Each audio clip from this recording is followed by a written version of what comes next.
أجمعين على أمور الدنيا والدين وأصلي وأسلم على خاتم الأنبياء والمرسلين سيدنا ومولانا محمد وعلى آله وصحبه أجمعين. أما بعد، فيا عباد الله، أوصيكم بنفسي وإياي بتقوى الله وطاعته فقد فاز المتقون. وقال تعالى في محكم تنزيله بعد أعوذ بالله من الشيطان الرجيم قالوا سبحانك لا علم لنا إلا ما علمتنا إنك أنت العليم الحكيم. وقال في موضع آخر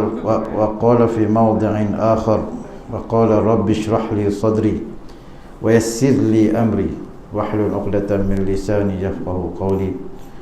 وقال في موضع آخر حكاية عن موسى ربي أعوذ بك من همزات الشياطين وأعوذ بك ربي أن يحضرون. صدق الله العظيم. Yang dikasihi Tuan Haji Muhammad Nazri bin Muhammad Sa'ad, Pengerusi Qori Surau Diri Jumaat Al-Ikhwan, ahli-ahli jawatan kuasa surau, para pegawai surau, ahli-ahli jamaah, hadirin hadirat muslimin muslimat yang dirahmati Allah.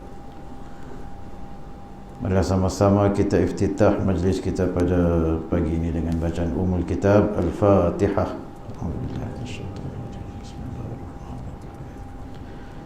Alhamdulillahirabbil alamin arrahmanir rahim maliki yaumiddin iyyaka na'budu wa iyyaka nasta'in ihdinas siratal mustaqim siratal ladzina an'amta 'alaihim ghairil maghdubi 'alaihim waladdallin.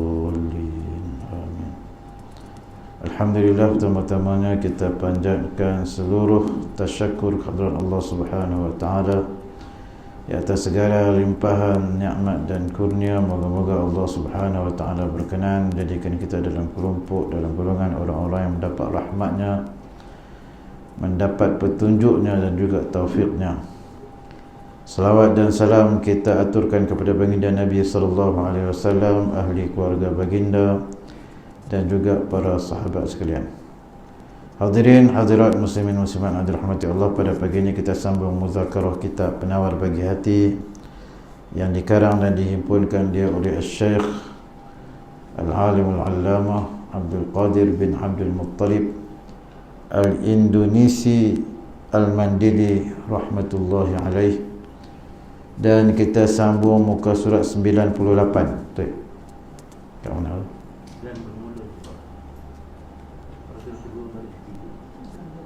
Dan bermula sebab paragraf yang kedua, baris yang ketiga, dan bermula sebab bagi lalai. Bismillahirrahmanirrahim. Yang kitab Rumi tak tahu 243, kitab Rumi 243.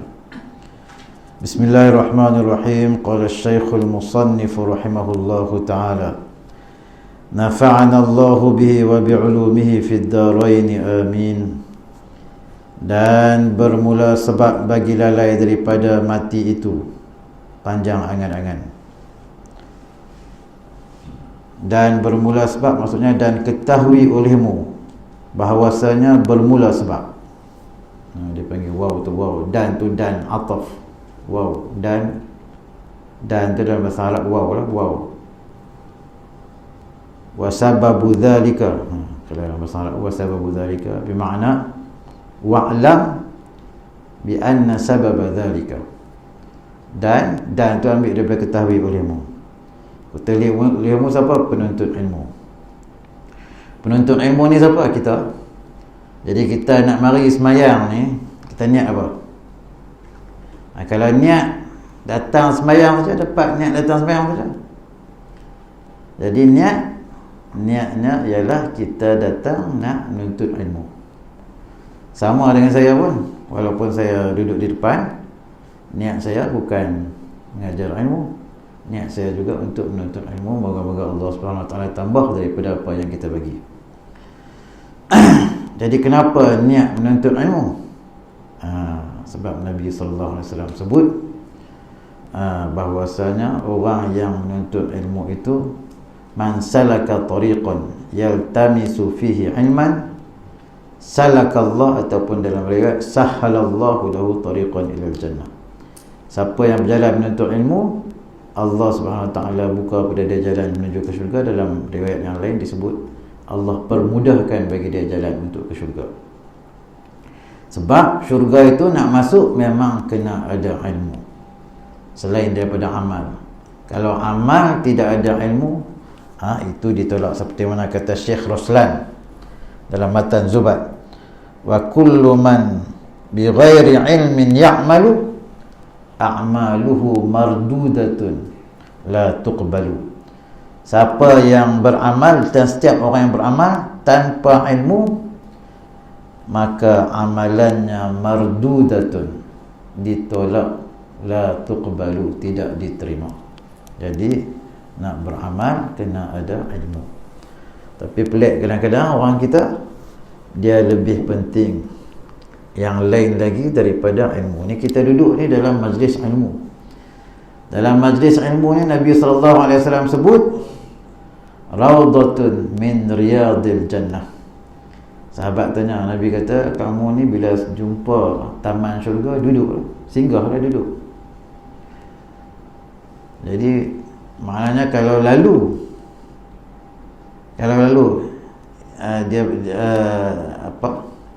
dia guna Nabi SAW guna kalau lalu, idza marartum bi rawdatin min riyadil jannah farta'u fiha. Idza marartum, kalau lalu, ni orang duduk dah, lari. Idza marartum bi rawdatin min riyadil jannah farta'u fiha. Kalau kamu lalu di taman-taman syurga, singgahlah duduk. Sahabat-sahabat tanya Rasulullah, pelik. Sebab apa? Yang sahabat-sahabat faham, taman-taman syurga ni di syurga, mana ada di dunia.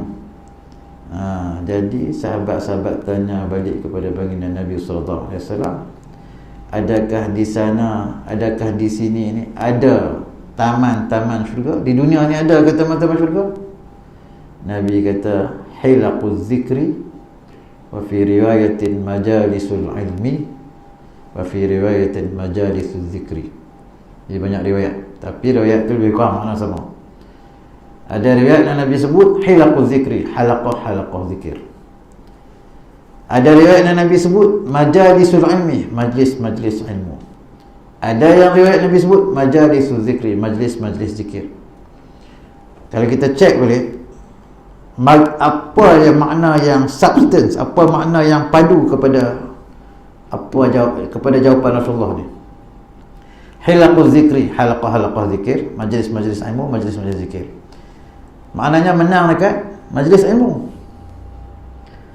Halaqah zikir itu nak mengingatkan kita kepada Allah. Zikir, dia masuk dalam majlis ilmu? Tak masuk. Tapi majlis ilmu masuk dalam zikir. Kita duduk dalam majlis ilmu ni, kita zikrullah. Kita zikir kepada Allah dengan cara kita fikir, dengan cara kita mengingat, dengan cara kita hadam ilmu, dengan cara kita faham ilmu, kita ingat kepada Allah, jadi masuk. Jadi yang kuat di sini ialah majalisul ilmi, majlis ilmu. Jadi kalau seorang tu beramal tidak atas dasar ilmu, yang tu yang dikatakan tidak diterima. Dan ilmu agama tu perlu kepada talaqi. Tu kadang-kadang kita tengok orang pandai, boleh mengajar, tapi ada selek. Sebab apa? Sebab tidak talaqi. Talaqi ni maksudnya apa? Maksudnya menghadap guru. Dia sambil yang lain lah. Kita tengok kadang-kadang orang mengajar Quran juga lah. Mengajar Quran hari ni orang boleh mengaji daripada internet, orang boleh mengaji daripada YouTube, boleh mengaji daripada video-video, daripada MP3 kan. Ada tak kekurangan? Kekurangan dia dekat dengan bila mengaji Quran. Macam mana? Dia boleh mengajar tajwid, boleh mengajar, tapi suruh dia baca tu jam ni tak ada roti ni, jam susah. Kalau jam ada roti sedap. Jadi bila tak ada talaqi, tu masalah. Lepas tu berani pula ajar orang. Tak ada talaqi, dia tak talaqi dengan guru. Ataupun kadang-kadang talaqi dengan guru, guru tak lepas tapi dia berani mengajar orang. Ini masalah besar. Masalah umat akhir zaman. Tanya siapa syekh dia? Dia mengaji daripada mana? Dia pun bagi tahu lah siapa sekian. Tapi syekh dia sendiri tak mengaku, tak iktiraf. Itu tak apalah, mengaji juga. Ada yang tak mengaji tapi pandai mengajar. Dia boleh sebut, oh makhraj sini, hukum di sini, tapi suruh dia baca jam juga. Pasal apa? Pasal tak ada talaqi. Bagus lagi orang talaqi. Maksudnya apa orang talaqi? Maksudnya dia belajar dengan guru, dia tak pandai hukum tapi bacaan betul. Tu bagus lagi daripada hak tahu mengaji, hak tahu tajwid, mengajar orang tapi dia sendiri baca tak apa nak betul. Jadi tuan-tuan dan puan-puan, hadirin hadirat muslimin muslimat dirahmati Allah, ini semua renungan, peringatan untuk diri kita, termasuklah saya sekali. Saya ni mengaji dulu, rajin mengaji. Bila tak mengajar, banyak yang lupa. Bila orang tahu tak mengajar, orang yang tahu tapi tak mengajar, dia berdosa balik bila dia tak mengajar. Itu yang jumpa dengan Tok Guru. Ustaz Ali pun cakap, Tok Guru Haji Saleh pun kata, mu tahu tapi tak mengajar, mu tanggung, dosa. Kita itu bukannya sembang banyak pun, tanyalah sikit masalah-masalah. Jadi kadang-kadang Tok Guru ni bila tanya masalah, dia nak check balik betul ke masalah ni, dia nak jawab macam mana. Jadi dia check level kita. Dia tahu yang ni orang biasa mengaji, bukan mengaji kuat sangat pun, bukannya faham sangat pun, biasa mengaji. Dia kata kena mengajar kalau tak ada orang mengajar. Jadi tuan-tuan dan puan-puan, hadirin hadirat muslimin muslimat rahmati Allah. Jadi ini di antara ilmu yang wajib, yang kita wajib tahu, iaitu ilmu tasawuf. Ilmu tasawuf ni tuan-tuan dan puan-puan, antara ilmu yang paling penting. Dia ilmu tasawuf ni ilmu yang tak statik. Ilmu yang statik antaranya ialah ilmu tauhid. Ilmu tauhid ni ilmu akidah tu lah. Apa makna yang kita statik? Maknanya kebanyakan masalah-masalah ulama rungkai dalam kitab mereka. Tak ada masalah yang besar sangat, tak ada. Terutama dalam zaman kita ni.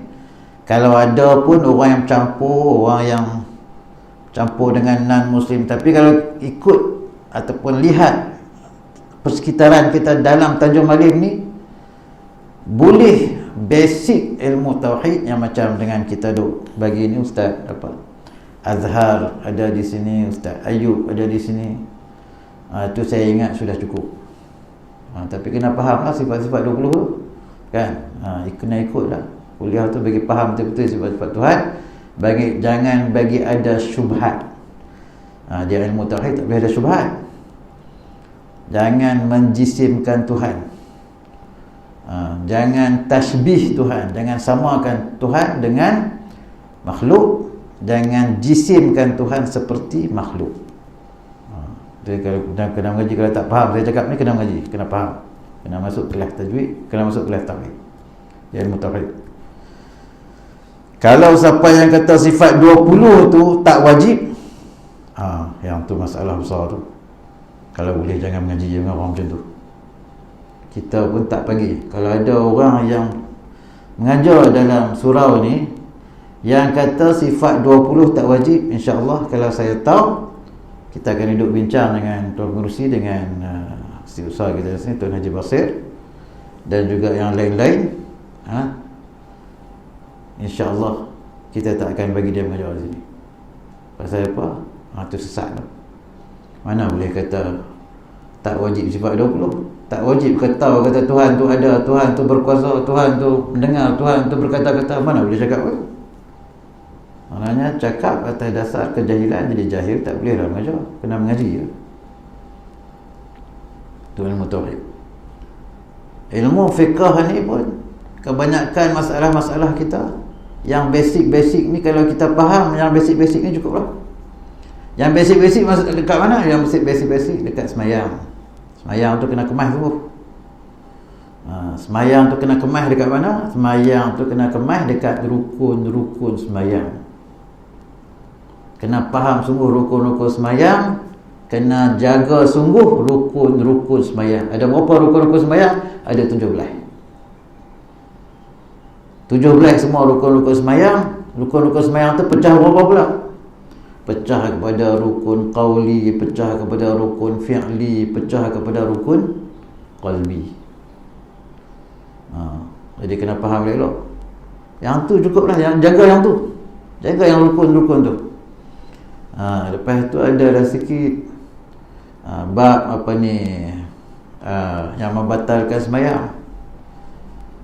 Bab membatalkan sembahyang ni macam mana? Antaranya yang kentut kencing kita faham, kan? Kentut kencing kita faham. Kadang-kadang kita dalam sembahyang kita bergerak 3 kali berturut-turut. Yang tu kena jaga. 3 kali berturut-turut ni bergerak yang macam mana? Bergerak anggota besar. Anggota besar ni apa? Tak kira lah. Kepala ke, tangan ke. Ni anggota kecil. Kalau jari-jari ni anggota kecil. Mata kita bergerak banyak kali. Mata tak kira sebab mata anggota kecil. Kita ada berkelip. Kan? Mata tak kira. Ni kira anggota kecil. Kepala ni orang baca, rambut orang baca Alhamdulillah Rabbil Alamin Ar-Rahman, tu lebih 3 kali betul-betul batal sembahyang. Badan macam tu juga, bergoyang-goyang badan tu. Dia zikir memang kita boleh bergoyang badan. Zikir memang elok kita bergoyang badan, sebab ada hadis, ada asar daripada sahabat-sahabat Rasulullah, itu memang mereka berzikir itu seperti pohon yang ditiup angin. Ada mereka bergoyang badan. Tapi dalam sembahyang tak boleh. Sembahyang kalau bergoyang badan 3 kali berturut-turut, goyang 3 kali berturut-turut, itu batal sembahyang. Sebab bergerak lebih daripada 3 kali berturut-turut anggota besar. Dia panggil anggota besar. Tu basic tu. Kena kemas basic ni. Begitu juga kita ikut imam dengan makmum tu, ada 9 masalah tu. Tu kita panggil apa?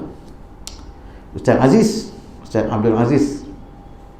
Di surau kita ni kita panggil Ustaz Abdul Aziz, mengajar bab masalah imam dan makmum. Masalah biasanya kita tak ada masalah, kecuali orang tak ada ilmu. Kita tengok orang tak ada ilmu ni senang aja. Pakailah serban besar mana pun, jubah apa tu Haji, dia sembahyang, imam kita sembahyang, imam dah dah rukuk dah, dia rukuk lagi. Dia rukuk lagi, padahal dia bukannya muafiq, dia masbuk. Kalau dia muafiq, lain cerita. Dia nak bagi dia baca habis, padahal itu tidak ada ilmu. Kita kalau masbuk, kita kena ikut imam lah.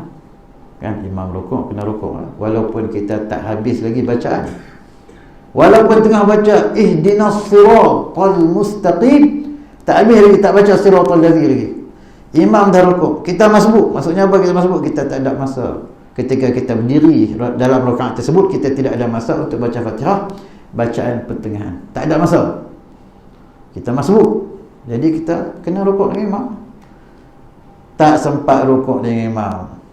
Tak sempat rukuk dengan imam, qadar tama'ninah, imam i'tidal, sami Allahu liman hamidah, dia baru rukuk. Dia tidak dikira dapat rakaat tersebut. Maknanya rakaat tu dia kena tambah. Tu simple dan basic dalam sembahyang Jumaat. Itu fiqh. Kebanyakannya dah selesai lah fiqh ni. Tapi tasawuf ini lain. Tasawuf ini dia bukanlah kata-kata complicated, tapi kita kena mengaji, kena tahu asas-asas dia. Sebab tak ada orang lepas. Bab mengumpat cukup lah. Mengumpat ni, orang mengumpat kita dengar, kita sama dengan dia. Orang mengumpat kita dengar, kita sama dengan dia. Kita angguk ke, kita tak angguk ke, kita dengar saja, sama dengan dia. Sama dengan dia macam mana? Sebab kita dengar as-sami'u kal mutakallim, kata Nabi SAW. Orang yang dengar sama dengan orang mengumpat, orang bercakap. Jadi macam mana? Kalau kita terdengar juga kan? Kalau kita boleh tegur, kita tegur. Kalau kita tak boleh tegur, cukuplah kita nafi dengan hati. Kita tegur orang, dia penumbuk kita, susah juga. Jadi kita dalam hati lah. Tak setuju dengan apa yang dia cakap. Jadi itu bab ni, bab apa tu, bab tasawuf tu, bab mengumpat semua tu, bab tasawuf. Sifat-sifat yang terpuji dan sifat-sifat yang terkeji. Jadi pada pagi ini kita sambung bab yang ke-10 pada menyatakan ingat akan mati.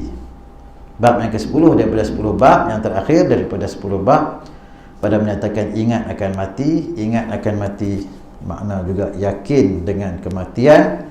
Yakin dengan kematian membawa makna kepada menyediakan bekalan dan persiapan untuk hari setelah kematian. Tapi umat Nabi Muhammad ni umat yang untung. Nabi kata dalam sebuah hadis, Nabi sebut, umat aku ni masuk dalam kubur dalam keadaan dosa-dosa besar, dosa-dosa banyak, bawa dosa-dosa, tetapi keluar daripada kubur diampunkan dosa-dosa. Sahabat tanya, kenapa ya Rasulullah? Sebab doa orang yang hidup kepada orang yang mati. Doa anak yang soleh kepada ibu bapa dia. Itu sebab jangan tinggal doa antara doa kepada ibu bapa tu. Imam ni apa, duk baca doa ni saja. Rabbighfirli wa liwalidayya warhamhuma kama rabbayani saghira. Itu kalau seorang, kalau ramai Allahumma ighfir lana ataupun Rabbana ighfir lana wa liwalidina warhamhum kama rabbawna shighara. Ya Allah, ampunilah dosa-dosaku dan dosa kedua orang tuaku, dan kasihanilah mereka seperti mana mereka mengasihaniku ketika aku kecil. Mak kita ketika kecil, nyamuk pun dia tak bagi. Ni bukan takat nyamuk, dia jaga sakit demam kita, jaga malam. Macam mana mereka jaga aku, wahai Allah, Engkau jagalah mereka. Tuan-tuan dan puan-puan, hadirin hadirat muslimin muslimat dirahmati Allah. Jadi ini ilmu tasawuf penting. Jadi ilmu tasawuf tu dia tentang kelakuan hati. Jadi kelakuan hati ni kena alert, kena aware, kena jaga, kena hati-hati. Apa yang kita nak buat tu kena hati-hati supaya amalan kita tu betul. Kadang-kadang dia masuk bab niat pula kan. Nak buat tu kerana apa. Jadi biarlah semuanya itu ada tujuan akhirat, bukan dunia. Sebab kalau dunia dia tak sampai akhirat. Jadi kadang-kadang amalan dunia tapi sampai ke akhirat. Nampak macam dunia tapi akhirat. Kadang amalan akhirat tapi jadi dunia. Yang tu yang kita kena perhatikan. Jadi bermula sebab bagi lalai daripada mati. Jadi sebab bagi lalai daripada ingat kepada mati, itu panjang angan-angan. Panjang angan-angan maksudnya rasa panjang lagi umur. Rasa panjang lagi umur macam mana? Rasa sihat lagi. Jadi dia kata sihat ni tak mati ya? Rasa cukup semua. Jadi bila rasa cukup semua, makanan cukup, semua cukup, tak rasa nak mati. Jadi bila tak rasa nak mati, jadi macam mana? Dia panjang angan-angan. Padahal mati ni semua di tangan Allah, bukan atas sebab. Tak kira sebab lah. Sebab tu boleh jadi sebab macam. Kadang-kadang orang sakit bukan sebab dia nak mati, sebab dia akan jadi makin sihat. Dia sakit tu sebab apa? Sebab dia akan jadi makin sihat. Dia macam mana nak kata dia akan jadi makin sihat? Dia jumpa doktor. Doktor bagi ubat sakit dia. Jadi ubat sakit kadang-kadang bagi satu ubat 2-3 penyakit lega. Boleh jadi juga. Sebab apa? Kan? Jadi sakit tak tentu mati, tapi sakit boleh jadi sebab untuk mati. Sihat pun kadang-kadang mati. Kita tengok orang sihat bawa kereta laju aksiden mati. Aksiden pula kadang-kadang aksiden yang tak tahulah, pelik-pelik. Akhir zaman ni pelik-pelik sikit aksiden. Macam mana aksiden kereta musing, dia boleh keluar daripada kereta. Dia boleh terkeluar daripada kereta musing. Padahal kereta ni biasa dia lock, automatically lock bila berjalan. Dia boleh terkeluar daripada kereta. Tak tahu, mungkin dia buka pintu lah kot. Tengah duduk musing tu buka pintu, tapi siapa yang buat kerja macam tu? Siapa yang buat kerja tengah kereta musing buka pintu? Wallahualam. Kan? Jadi pelik-pelik. Keluar daripada kereta, terhumban keluar daripada kereta, bergulung-gulung masuk dalam parit, mati. Jadi mati itu semuanya adalah di tangan Allah Subhanahu Wa Taala. Tak tunggu sihat, tak tunggu tua. Jadi bila-bila yang Allah Taala tentukan itu akan mati. Jadi bila orang ingat kepada mati, dia tak ada panjang angan-angan dah. Tak ada panjang angan-angan. Jadi sebab lalai daripada mati itu ialah panjang angan-angan. Dan sebabnya, ini sebab panjang angan-angan tu kasih akan dunia. Sebabnya sebab panjang angan-angan. Kasih akan dunia maknanya apa? Dunia yang dicela, yang tak bawa kelebihan akhirat. Itu makna dunia. Kena faham dalam bahasa, dalam kitab tasawuf bila kita sebut dunia, itu makna dunia yang dicela, dunia yang tak bawa kita kepada akhirat. Maksudnya perkara-perkara ataupun amalan-amalan dunia yang tak bawa kepada akhirat, itu kita bagi nama dunia. Itu kita hurai banyak kali lah. Kasih akan dunia dan jahil. Jahil maksudnya tak ada ilmu lah. Itu makna jahil.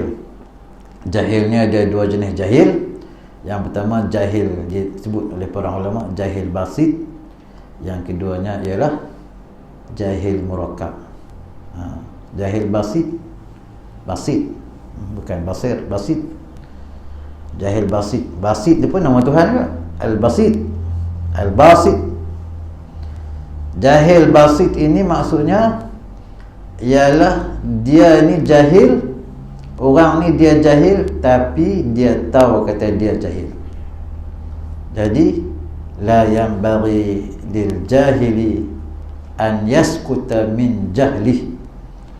Jadi tak semestinya lah orang yang jahil itu bila dia tahu kata dia tak tahu, dia diam diri atas kejahilannya. Dia tahu kata dia tak tahu, jadi kena belajar lah, kena cari guru untuk belajar. Tak boleh diam diri, tak boleh. Jadi kalau kita tahu kita tak tahu, jadi kita cari guru untuk belajar. Itu maknanya jahil basit, jahil yang pertama. Dia tahu kata dia tak tahu.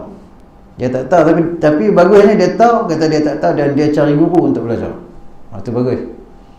Dan orang macam ni, kalau dia contohnya kalau orang Quran lah biasa kan. Orang mengaji Quran, dia tahu kata dia tak tahu, tapi dia mengaji. Tapi dalam ketika itu, dalam period itu, dalam tempoh dia mengaji itu, dia ada baca Quran juga. Bila baca Quran ada salah, tapi salah ni tak diambil kira. Sebab dia salah ketika mana dia belajar. Salah tu ketika belajar, jadi dia tak diambil kira.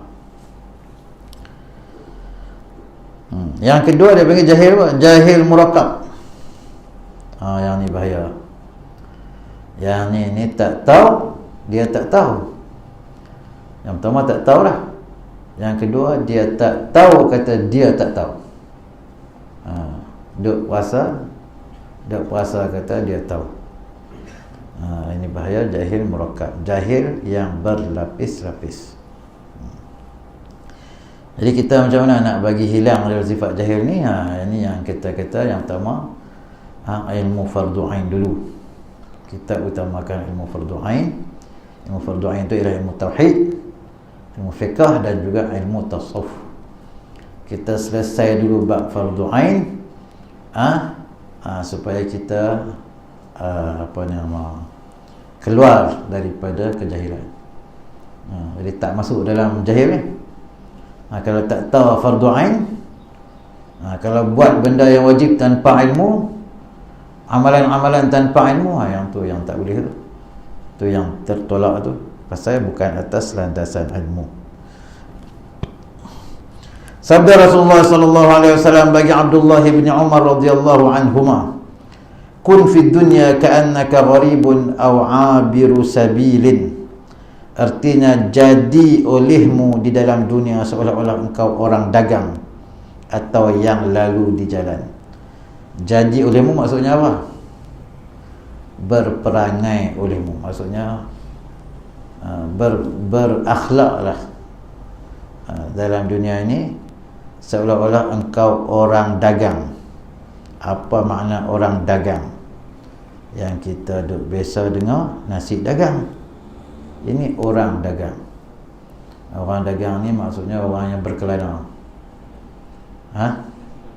Orang yang singgah-singgah, jalan singgah kata, kan? Orang berkelana lah, orang dagang. Jadi orang dagang ni disebut dalam bahasa Arab gharib. Gharib ni makna apa? Gharib ni maksudnya pelik. Gharib maknanya pelik. Kenapa dipanggil orang yang berkelana ni orang pelik? Sebab orang tak kenal. Jadi kenapa disuruh kun fid dunya ka'annaka gharibun? Ini hadis ni panjang ni sebenarnya. Hadis diriwayatkan oleh Imam Bukhari daripada Ibnu Umar radhiyallahu anhu. Abdullah Ibnu Umar. Dua-dua sahabat, anak dengan pak sahabat. Umar bin Khattab, Abdullah anak dia. Kun fid dunya ka'annaka gharibun. Berperangailah seperti mana orang yang berkelana. Sebab orang berkelana ni, jadi dia tak tahu banyak benda lah kan, dalam satu tempat. Dia pergi tempat baru, jadi dia kena hati-hati lebih daripada biasa.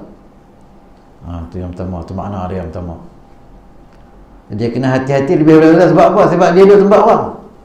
Nak cakap pun kena hati-hati, nak makan pun kena hati-hati, nak cari tempat tidur pun kena hati-hati. Semua kena hati-hati lebih daripada biasa.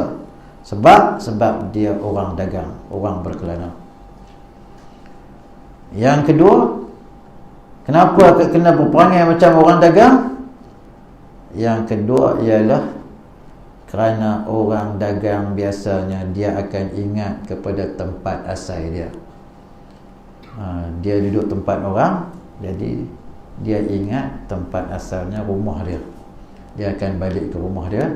Jadi macam kita lah juga di sini, dunia ini hanya tempat sementara, tempat yang kekal abadi, rumah kekal abadi kita di akhirat.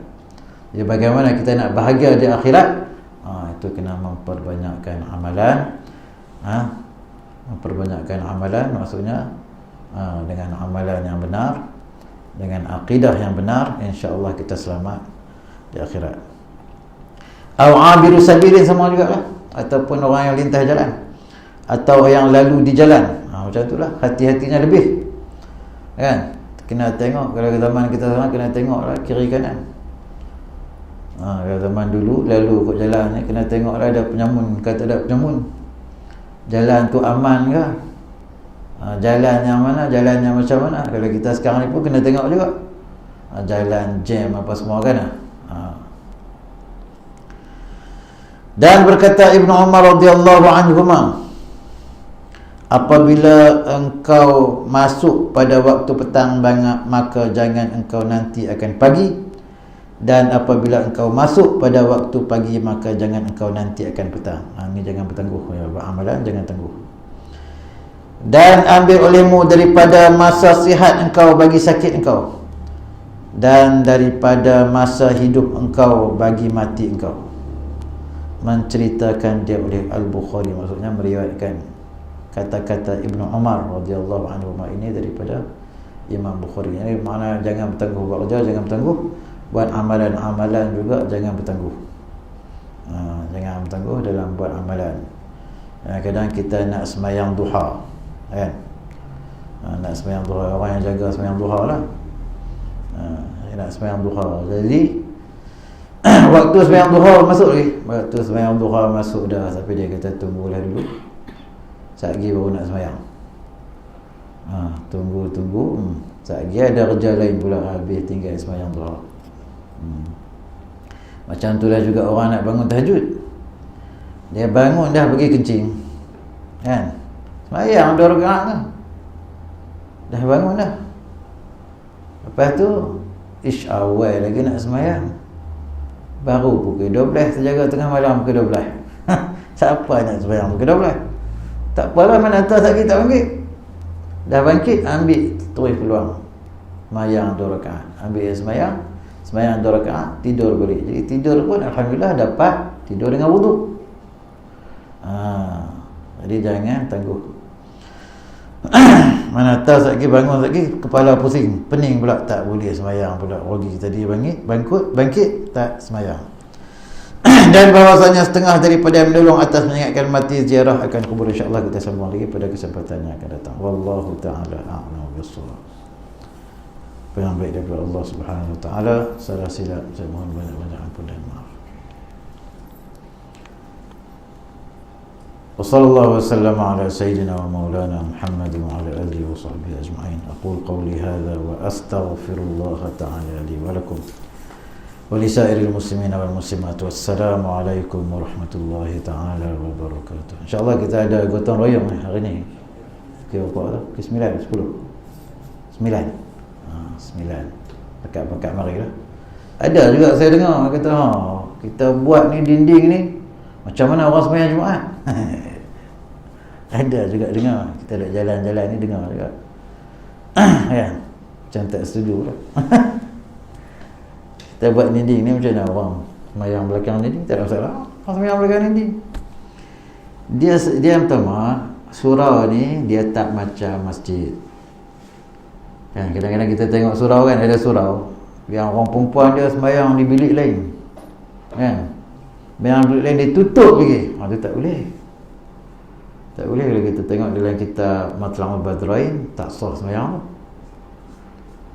Sebab dia kalau masjid tak apa. Macam masjid Jami' kan, dia tutup. Orang perempuan dia sembahyang tu tutup dengan pintu kaca, tutup apa semua. Tak apa, dia hukum masjid lain dengan hukum surau. Kalau tanya saya pasal apa jadi macam tu, tu kena rujuk kitab lah. Dia ada hadis yang sebut macam tu, dan ulama' dia istinbat hukum daripada hadis. Sebab hukum dalam masjid dia lain daripada surau. Surau ni macam mana? Surau ni maknanya kalau duduk, contohnya orang duduk sembahyang belakang kan, belakang. Jadi dia kena ada pintu yang boleh sampai kepada imam, ataupun dia panggil laluan yang boleh sampai kepada imam. Cukup lah. Duduk belakang macam ni, belakang ni, tapi ada laluan yang boleh sampai kepada imam, tak apa. Duduk belakang dinding sana, tapi ada laluan dah terbuka dah untuk sampai kepada imam, ada boleh. Jadi laluan tu mesti ke depan lah, dengan laluan di tepi yang semua tutup tak boleh lah. Mesti ada laluan depan untuk sampai kepada imam. Jadi kita buat tak ada masalah apa. Tak ada masalah apa. Jadi pakat terang balik lah pada kawan-kawan kita tu, mungkin dia tak faham kan lah. Itulah orang buat kuliah ni tak mari, tapi bercakap belakang-belakang tu susah juga. Jadi kita yang faham kita yang faham dia kena terang kawan. Bismillahirrahmanirrahim. Alhamdulillahirabbil alamin, wassalatu wassalamu ala asyrafil anbiya'i wal mursalin sayyidina wa maulana Muhammadin wa ala alihi wa sahbihi ajma'in. Allahumma anfa'na bima 'allamtana wa 'allimna ma yanfa'una وزدنا علما وارزقنا فهما والحمد لله رب العالمين. تقبل الله منكم.